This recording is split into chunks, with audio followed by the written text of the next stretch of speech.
할렐루야. 네.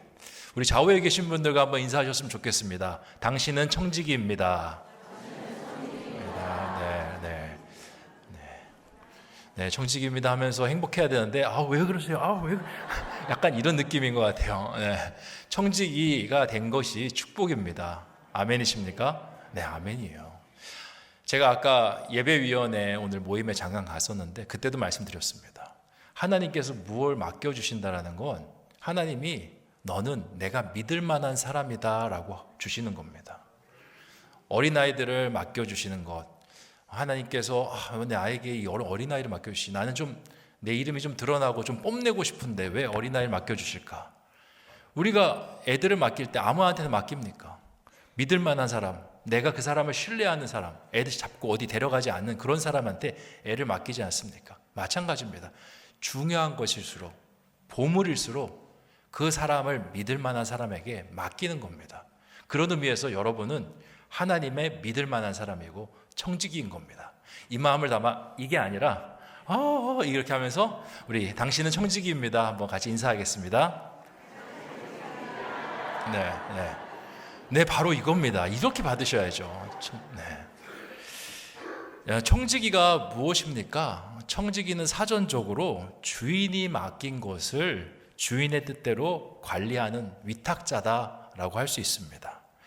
그러면 여기서 짚고 넘어가야 될 것이 있습니다. 누가 주인입니까? 하나님이 주인이시죠. 너무 쉬운 질문입니다. 그러면 주인이 우리에게 맡기신 것이 무엇입니까? 하나님께서 우리에게 맡겨주신 것이 사실 이 교회의 직분뿐만 아닙니다. 다 맡겨주셨습니다. 물질도 주셨고요. 여러분이 지금 보내고 있는 이 시간도 주셨고요. 여러분이 품고 사랑하는 자녀들, 모든 것이 하나님께서 우리에게 주신 것입니다. 본래 우리 것이 아닙니다. 하나님께서 우리에게 맡겨주셨습니다. 그러니까 청지기라는 것은 여기서부터 출발합니다. 본래 내 것은 없습니다. 본래 내 것은 없습니다. 본래 나의 직분은 없습니다. 하나님께서 나에게 은혜로 주신 것입니다.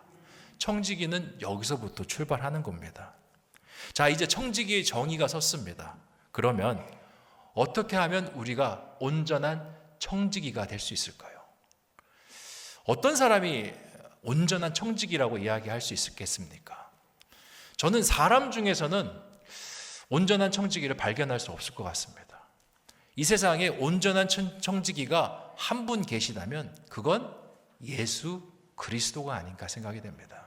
이 땅에 오셔서 아버지의 뜻대로 삶을, 시간을, 능력을 사용하시다가 하늘로 올리셨습니다. 우리는 다 우리의 목적을 위해서 어느 정도 삶을 살아가는데 예수님은 그렇지 않았습니다. 온전히 하나님께 모든 것을 내어드리고 청지기의 삶을 살아가셨습니다. 그래서 우리가 청지기가 된다는 건요, 예수님을 닮는 것이고, 예수님을 닮는다라는 건 또 한마디로 제자가 된다라는 것을 의미하고 있습니다. 그래서 오늘 청지기의 길이라고 제목을 잡았지만 사실 우리가 지금 가는 길은 제자의 길입니다. 왜냐? 예수님을 닮아야 하지 않겠습니까? 오늘 말씀에서 이제 누가복음의 말씀을 같이 나눌 건데요. 누가복음의 구조를 알아야 됩니다. 누가복음의 구조는요, 한 세 부분으로 되어 있습니다. 첫 번째, 1장부터 9장 50절까지 요걸 한 토막으로 둘 수 있는데 여기는 예수님께서 갈릴리에서 사역을 하시는 내용입니다. 그리고 9장 51절부터 19장 27절까지는 이제 예수님께서 갈릴리에서 예루살렘으로 이동하는 그 상황 속에서 기록된 말씀이 이 부분입니다. 마지막으로 19장 28절부터 마지막 24장까지는 예수님께서 예루살렘에서 일어났던 일에 대해서 누가가 기록하고 있는 내용이 바로 이 부분입니다. 그러면 지금 14장 그 부분은 어디에 속한 부분입니까? 중앙인 갈릴리에서 예루살렘으로 가는 도상 속에 일어난 일이라고 볼 수 있겠습니다. 오늘 길에서 갑자기 어떤 일이 펼쳐집니다. 25절 말씀을 제가 한번 읽어드릴게요.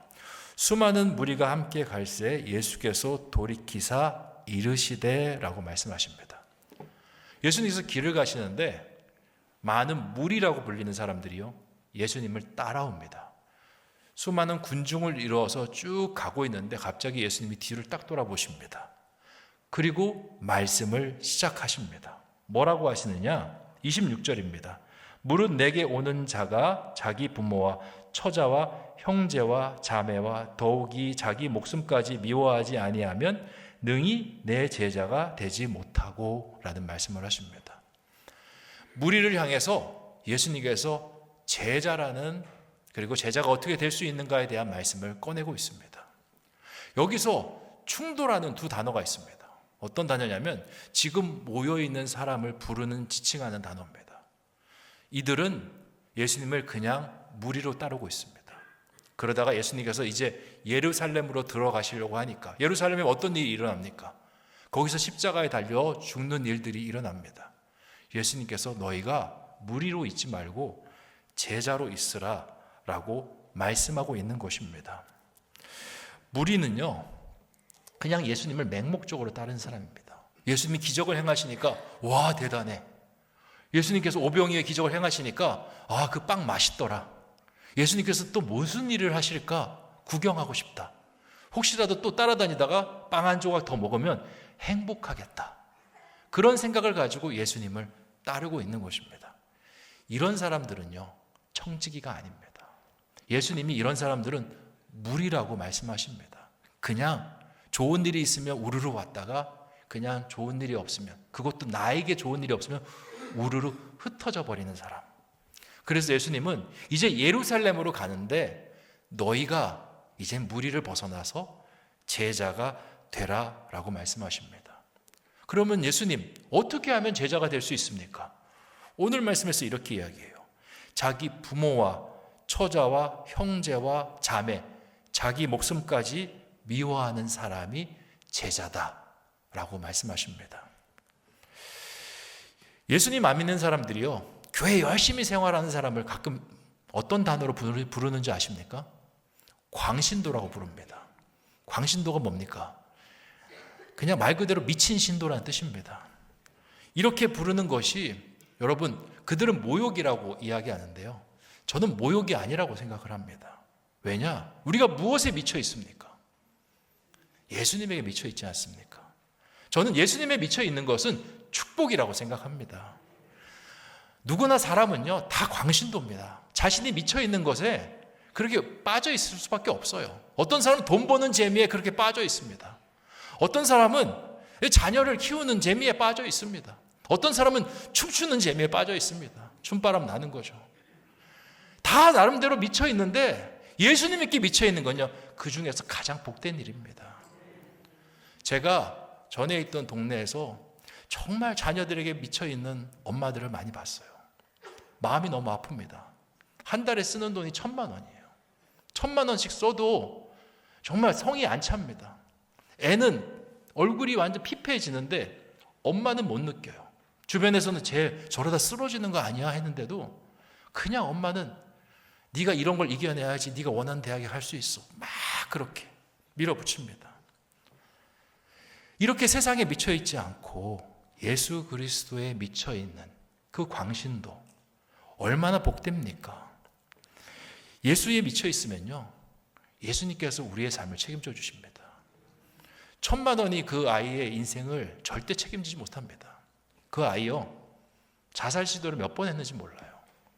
결국에는 그 엄마의 그 미쳐 있는 것 때문에 아이까지 미쳐버리는 그런 일들이 비일비재하게 일어납니다. 그런데 우리는 예수님에게 미쳐 있으면요, 예수님께서 우리의 모든 삶을 원상태로 해주십니다. 꼬여있던 것을 풀어주시고요, 막힌 것을 뚫어주시는 분이 우리 하나님이십니다. 가끔 모태신앙들 만나보면 이렇게 이야기하는 분들이 있습니다. 여기도 계실 수 있을 것 같아요. 목사님, 저는 우리 아빠 엄마처럼 신앙생활 안 할 거예요. 왜요? 광신도예요, 광신도. 예? 맨날 교회밖에 몰라요, 교회밖에. 내가 사춘기 때 엄마한테 고민 있다고 했더니 기도 안 해서 그래. 엄마한테 친구 간에 문제 있다고 하니까 기도 안 해서 그래. 배 아프다 그러니까 기도 안 해서 그래. 뭐든지 기도 안 해서 그렇다고 해가지고 제가 엄마처럼 아빠처럼 신앙생활 안 하고 싶어요, 그러시더라고요. 근데 그분들의 신방을 한참 하고 난 다음에 그분들이 대부분 잘 됐어요. 그래서 집사님 생각하시기에는 집사님이 기도도 많이 안 하고 신앙생활도 그냥 뜨뜻미지근한데 왜 이렇게 잘 된 것 같습니까? 물어보면요, 모태신앙은 10중 8구 이렇게 이야기합니다. 부모님이 기도를 많이 해주셔서 제가 복을 많이 받았습니다. 광신도라시면서요, 그 광신도가 저를 위해서 기도를 많이 하셔서 제가 이렇게 잘 됐습니다. 어떤 겁니까? 예수 그리스도에 미쳐 있더니 예수 그리스도께서 우리가 가장 소중히 여기는 것을 매만져 주신 거예요. 그게 바로 우리 주님이십니다. 그래서 주님께서 말씀하십니다. 예수 그리스도를 따르려거든 모든 것을 내려놓고 예수님을 가장 우선순위로 예수에 미친 사람이 되어야 너희가 예수님을 따를 수 있다라고 말씀하시는 것입니다. 우리 신성의 청지기들이 저는 예수님의 제자 공동체가 되기를 원합니다. 예수님에게 한번 푹 미쳐보셨으면 좋겠어요. 제가 예수님에게 미쳤는지 안 미쳤는지 점검하는 방법이 있습니다. 뭔지 아십니까? 여러분의 입술에서 뭐가 나오는지 그걸 들어보면 예수님에게 미친지 안 미쳤는지 알 수 있습니다. 제가 아는 권사님은요, 아들에 미쳐 있습니다. 시도 때도 없이 아들 자랑해요. 어딜 가나 아들 자랑. 그래서 다른 권사님들이 아들 자랑 못하게 막아놨습니다. 그래서 입을 꾹 담고 있다가 된장찌개 먹으러 갔어요. 먹다가 된장찌개에 호박이 들어있습니다. 역시 된장찌개는 호박 넣고 끓여야 맛있어. 이 호박을 우리 아들이 참 좋아하는데 우리 아들이 이번에 회사 아주 잘 들어가잖아. 그 호박 좋아하는 아들이. 모든 것이 기승전 아들로 되는 거예요. 예수님에게 미쳐있는 사람은 입에서 무슨 말이 나오겠습니까? 예수님 이야기 나오는 거예요. 복음 전하는 것이 기쁘고 교회 가서 나눔하는 것이 기쁘고 섬기면서 주시는 하나님의 은혜가 기쁜 사람이 바로 뭐다? 예수님에게 미쳐있는 사람이고 그 사람이 제자라는 것입니다. 세상적인 이야기 할 필요 없습니다. 여기 와서 세상 자랑할 게 뭐가 있습니까? 여기 와서 세상에 돌아가는 이야기들 할 게 뭐가 있습니까? 여기 와서는 우리 주님께서 나에게 어떤 은혜 주셨는지 그것만 이야기하면 됩니다. 청지기는 바로 그런 사람입니다. 그리고 내가 아무리 일을 잘해도요, 어떻게 그렇게 잘했어? 나를 드러내는 게 아니라 주님이 하셨습니다. 주님이 하셨습니다.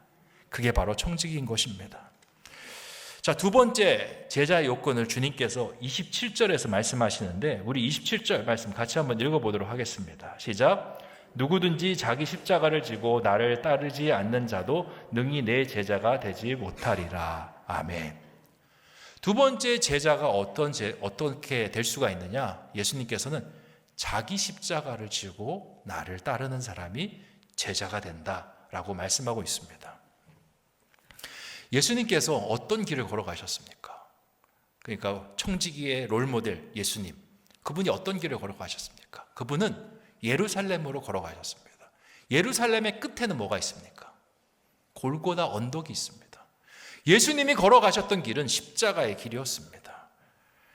그리고 예수님과 함께 제자가 된다는 것은 자기 십자가를 지고 그 골고다의 길을 함께 쫓아간다는 것을 의미합니다.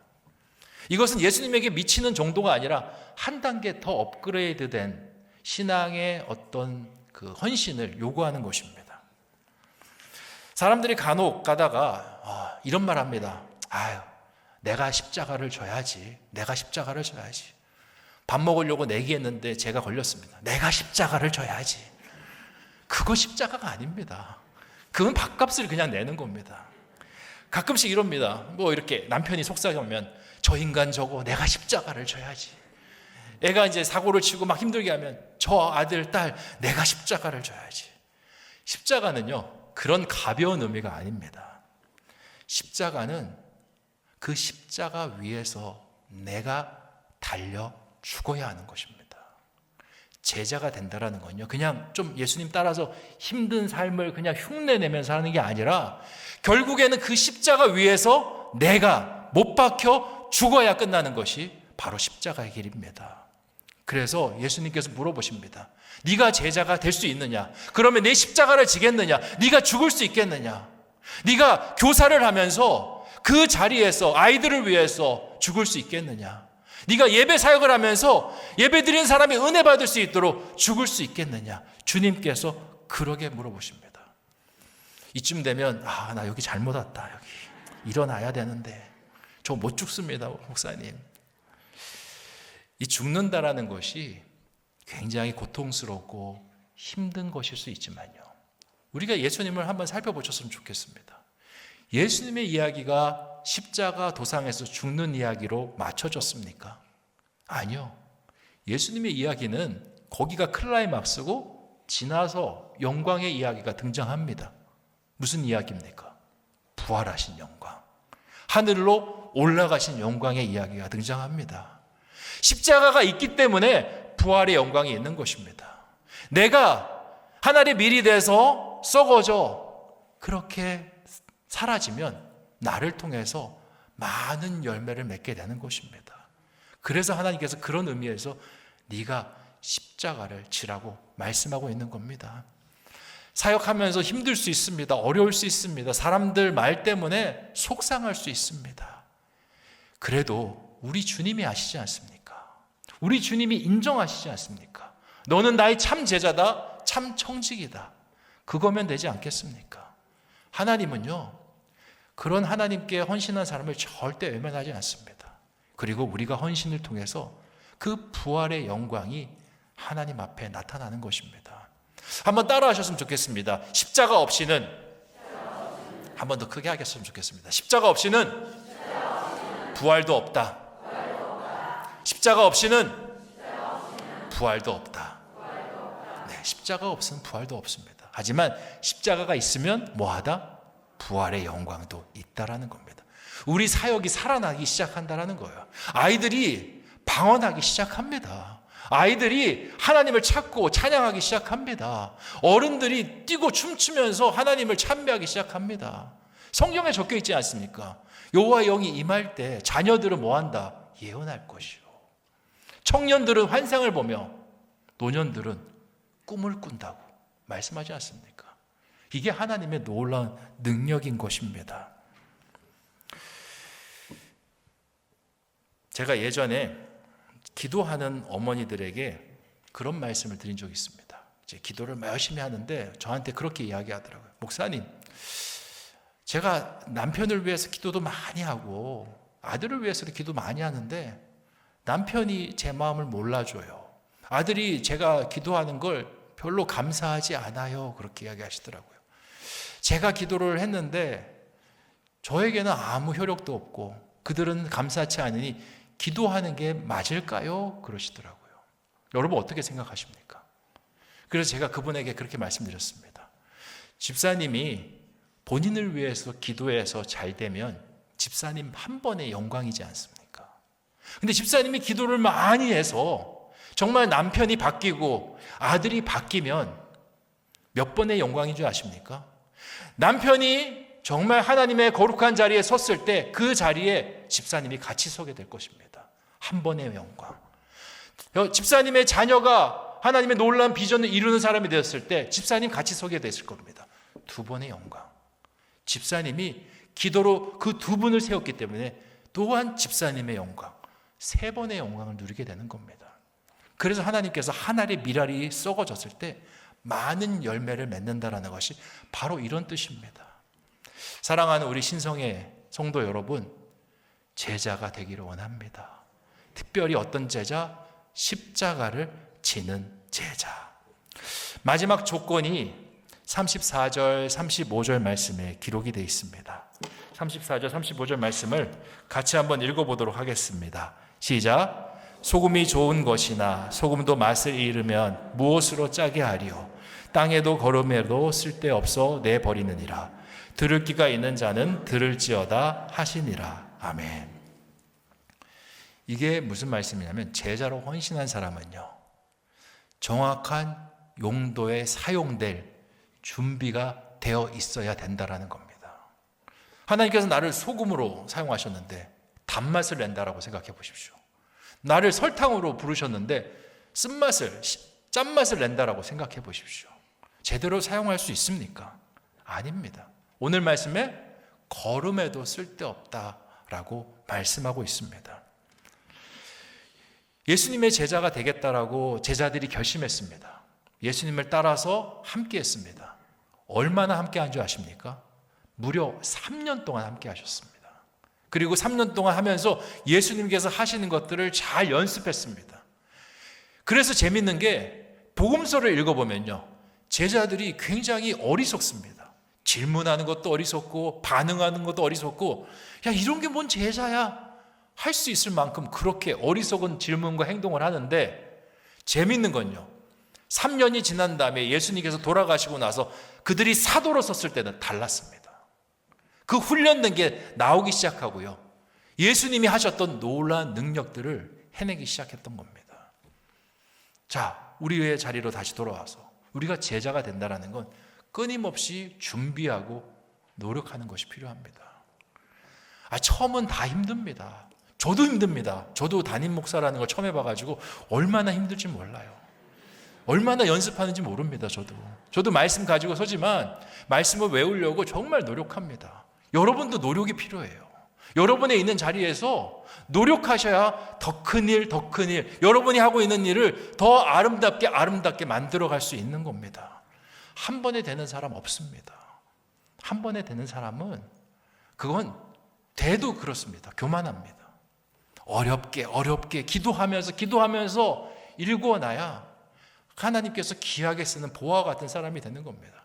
진주조개를 보십시오. 그 진주가 어떻게 만들어집니까? 처음에 모래알이 들어와서 그 혀에 감기면서 그 진주를 아프게 하면서 그것을 사겨내면서 진주라는 보배가 만들어지지 않습니까? 마찬가지입니다. 제자들도 3년을 예수님과 함께 부대끼면서 배웠습니다. 여러분이 맡은 자리 내가 한 번에 잘할 수 있다? 그건 교만입니다. 못해도 괜찮습니다. 그냥 그 자리를 묵묵히 수행하십시오. 그리고 노력하십시오. 기도하십시오. 하나님께서 여러분을 만들어 가실 것입니다.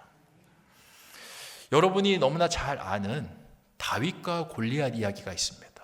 다들 아시죠? 이거는 꿈나무 애들한테 물어봐도 다 대답합니다. 다윗은 어린 소년이었고 골리앗은 블레셋 군대의 장수였습니다. 다윗은 아주 조그맸고 이 골리앗은 아주 거대했습니다. 키가 6규빗이 넘는다. 그러니까 한 3m 정도 되는 거인이었습니다. 이 창과 방패는요, 너무 거대해서 따로 따라다니면서 들어주는 사람들도 있었습니다. 말도 안 되는 사람이었죠. 그래서 예수님 안 믿는 사람도 뭔가 말도 안 되는 싸움을 벌인다 그러면, 야, 저거 다윗과 골리앗의 싸움이야 라고 이야기하지 않습니까? 근데요, 사실 이 다윗과 골리앗의 싸움은 말도 안 되는 싸움이 아니라 해볼 만한 싸움이었습니다. 그거 아십니까? 해볼 만한 싸움이었다니까요. 다른 사람들은 다 모르는데 다윗은 알고 있었어요. 왜냐? 다윗이 뭐라고 하냐면 이새의 막내 아들로 늘 양치기 일을 하는데 거기서 양을 치다가 곰이 나타납니다. 사자가 나타납니다. 그래서 양을 빼앗아 가려고 합니다. 그때 다윗이 어떻게 했냐면 사무엘상 17장 33절에 36절 말씀인데, 우리 이 말씀 좀 기니까 같이 한번 읽어보겠습니다. 시작. 사울이 다윗에게 이르되 네가 가서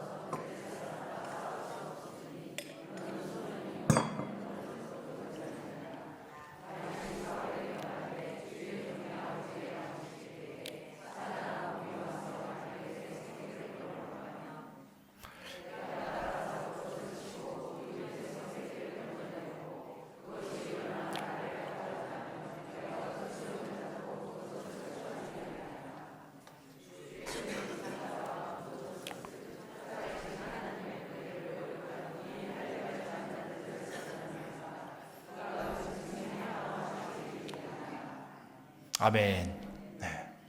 다윗이요, 곰이랑도 싸웠대요. 사자랑도 싸웠대요. 여러분 혹시 최홍만이라고 아시나요? 그 씨름 선수, 아주 큰 사람. 여러분이 선택을 해야 됩니다. 최홍만이랑 싸울래, 곰이랑 싸울래? 아니, 그 지리산 반달곰 말고요, 진짜 거대한 곰이잖아요. 뭘 선택하겠습니까? 최홍만이랑 싸울래, 사자랑 싸울래? 뭘 선택하시겠습니까? 사자? 아니요. 최홍만이 그래도 사람이니까 해볼 만합니다. 얼마나 무섭습니까? 야생의 동물들 한번 손을 휘두르면요 살점이 남아나지 않습니다. 그런데 다윗이 어떻게 했습니까? 그 곰과 사자를 물리쳐서 그 입에서 그 양을 집어 꺼내서 내가 구해냈다라는 고백을 하고 있지 않습니까? 이미 준비된 사람입니다. 이미 물맷돌을 돌리는 게 특화된 사람이었고요. 전쟁에 능했던 것이 바로 어린 다윗이었습니다. 이것이 우리에게 무엇을 이야기합니까? 하나님은요, 준비된 사람을 쓰신다라는 거예요. 말도 안 되는 능력을 가지고 골리앗으로 싸움 붙이는 게 아니라 하나님께서 이미 다윗이 곰과 사자와 어떻게 믿음으로 싸웠는지를 보시고 그 자리에 다윗을 갖다 놓은 겁니다. 그리고 골리앗을 쓰러뜨린 겁니다. 우리가 하나님의 제자입니다. 우리가 어떻게 해야 됩니까? 준비해야 됩니다. 노력해야 됩니다. 하나님의 자리에 걸맞는 사람이 되기 위해서 기도하고 나가야 됩니다. 그렇게 할 때 우리의 자리가 아름답게 채워질 것입니다. 오늘 제가 설교를 마치고 지금 나가는데 이게 나이 많은 권사님들이 저희 손을 많이 잡아주시더라고요. 제가 이게 설교하고 나서 이런 피드백을 많이 받았습니다. 은혜 받았습니다. 감사합니다. 근데 오늘 생전 처음 듣는 피드백을 받았습니다. 아이고 이뻐 죽겠어. 네. 제 인생에 절대 안 지워줄 만한 피드백인 것 같습니다. 네. 그분들이 믿음이 정말 대단하시잖아요. 우리 교회를 그렇게 기도하면서 세우셨잖아요. 근데 그분들 처음부터 그런 사람들 아니었습니다. 기도하고 말씀 듣고 기도하고 말씀 듣고 그렇게 하다가 그 정도의 신앙의 지경에 다다르게 된 겁니다. 우리도 마찬가지입니다. 우리도 노력하고 기도하고 말씀 가운데서 하면요, 우리도 어느샌가 그 자리에 설 수가 있습니다. 예수님께서 그걸 말씀하십니다. 그러니 노력하지 않는 것은 예수님께서 조금 과하지만 쓸데없어 내버려진다라고 말씀하시는 것입니다. 이제 말씀을 정리하고자 합니다. 예수님께서 제자가 어떻게 될 수 있느냐에 대해서 말씀하고 있습니다. 제자는 청지기입니다. 왜냐? 예수님이 하나님 앞에 가장 위대한 청지기였기 때문에 예수님을 따라간다는 건 예수님의 청지기가 되겠다라는 뜻입니다. 우리 2024년 함께 지어져가는 교회로 시작하는데 저는 여러분 모두가 주님의 제자, 청지기가 되기를 원합니다. 그래서 오히려 여러분 때문에 제 목회가 너무 힘받고 함께 목회하면서 제가 우리 성도님들 때문에 의지가 되는, 그리고 목회자가 의지가 되고 성도가 의지가 되는 그런 서로 간의 아름다운 교류와 교제가 있는 복된 2024년 되시기를 주님의 이름으로 축원드립니다. 기도하겠습니다. 좋으신 아버지 하나님, 주님의 은혜 속에 우리 청지기들 모였습니다. 우리 청지기들 한 사람 한 사람 주장하여 주시고 하나님의 제자로 정말 준비된 사람으로서 십자가를 지는 사람으로서 무리가 아니라 제자로 따르며 주님께 정말 올인하는 사람으로 쫓아갈 수 있도록 인도하여 주시옵소서. 힘겹고 어려울 때 내려놓는 것이 아니라 기도를 부탁하게 해 주시고 기도로 같이 연결되어서 아름답게 우리 사역들을 해나갈 수 있도록 기름 부어 주시옵소서. 감사를 드리며 모든 말씀 예수님의 이름으로 기도하옵나이다. 아멘.